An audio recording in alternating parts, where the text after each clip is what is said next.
Hey, welcome, Lifestyle Wellness Group. How are you? I am live today. If you saw my video last week, you'll see, you may have noticed that it was a pre-recorded video because I was away, but I'm back, so I'm here live to check your comments. Okay, so last week's video was you need a vision for your life.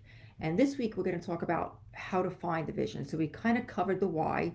I went over that there's the biblical saying that without a vision, the people will perish, and it's absolutely true.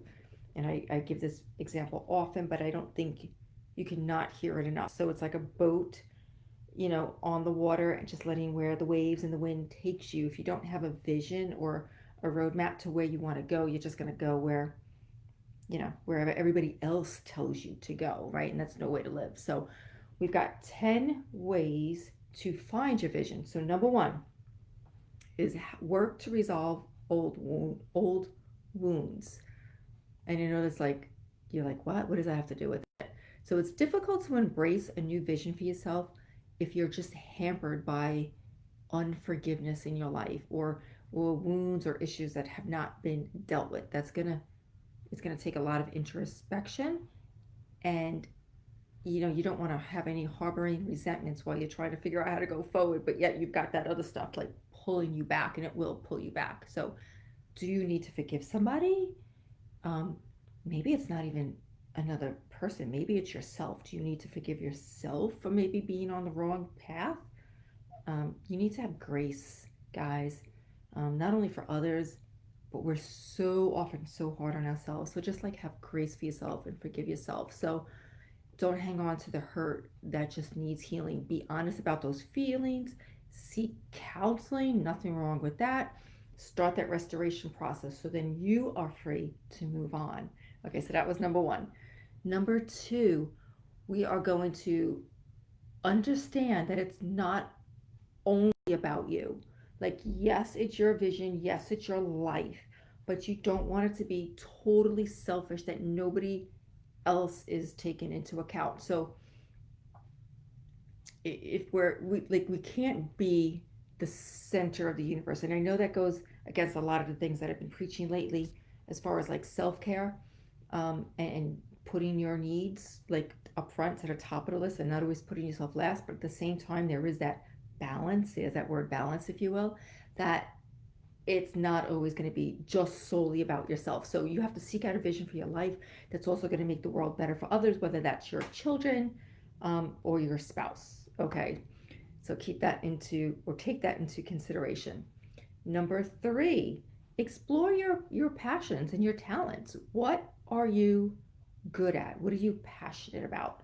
Um, there was a story of an old Olympian who used to run track, and he said, God gave him the gift of running fast, and when he runs, he feels like God's pleasure. So we were all given, talents from our Creator.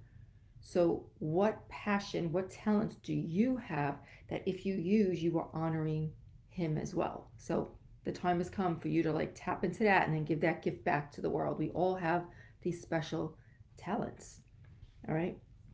Number four, spend time with people you admire. So, seek out people that obviously that you admire, that you want to become more like.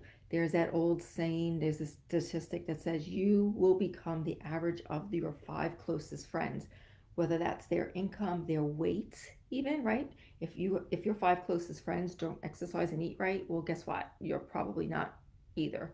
You're the average of their education as well. So if you're hanging out with, I'll just use the example rather, like high school dropouts, instead of like maybe people that are just, went further in their education or just think differently or into personal development. So you are who you surround yourself with.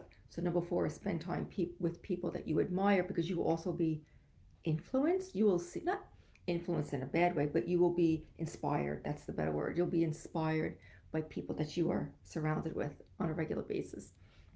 All right, number five, envision what you want your life to look like. So this is the good part. You probably listen to the first four and go, ugh.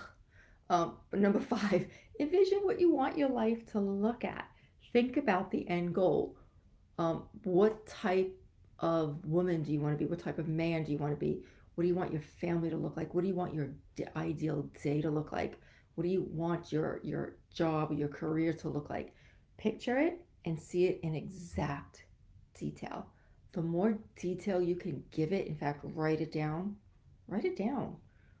Write down what your future self looks like, what your higher self looks like, and then read that daily or at least once a week, right? Keep it in the front of your mind. So spend some time envisioning what that even looks like. Most people don't even give that a consideration. Number 6, don't limit yourself.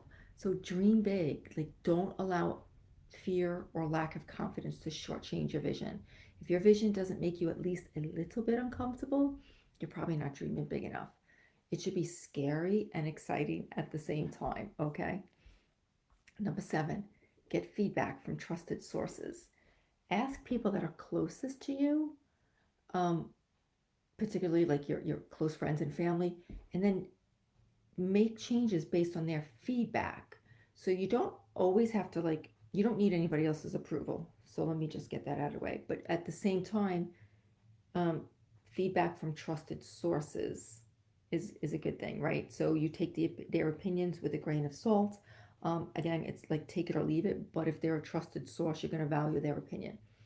Number 8, write a mission statement and list your action steps. So think of one statement that like encapsulates your vision. Write it down and put it somewhere where you can see it. This goes back to that step where I said to write down your story and read it once a day or at least once a week to keep it in front of you. So if you have a mission statement, which is like 1 to 3 sentences, I would say tops, that pretty much sums it up. And then keep that by your computer, or keep that in your bathroom, like on the mirror where you could see it every morning where you're getting dressed or whatever.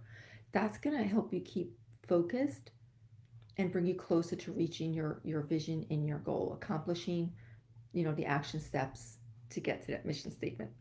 Number 9, find accountability.